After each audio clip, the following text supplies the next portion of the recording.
Πότε έχουμε δημοκρατία? Τις μονές ημέρες έχουμε δημοκρατία και τις υγείας κάνουμε ό,τι θέλουμε?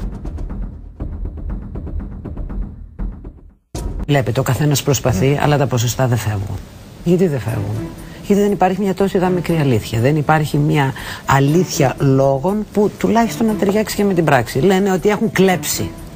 Επιτρέπεται τώρα, λέω, να κυκλοφορεί και που κάποτε τον πίστεψα, τον στήριξα, άλλο το πώς καταλήξαμε, επιτρέπεται να κυκλοφορεί ελεύθερος ο Γιώργος Παπανδρέου. Σκεφτείτε ότι ενδεχομένως θα υπήρχε, εάν ανοίξει τέτοια κερκόπορτα, ένας περιφερειάρχης σε κάποιο άλλο σημείο της Ελλάδος, ο οποίος θα μπορούσε να πει, για μισό λεπτό, το Πασόκ, ενδεχομένως, μακριά από μένα τέτοιες σκέψεις, δεν το πιστεύω. Αλλά εσείς τις λέτε όμως.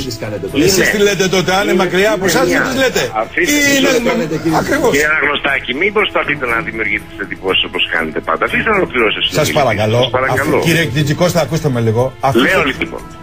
Ένας περιφερειάρχης αύριο θα μπορούσε να πει ότι το Πασόκ είναι και αυτό εγκληματική οργάνωση, διότι έχει καταδικαστεί ο κ. Σας παρακαλώ πολύ, κύριε Τζιτζικώστα. Εντάξει, ευχαριστώ. Και ως εκ τούτου δεν τους καλώ.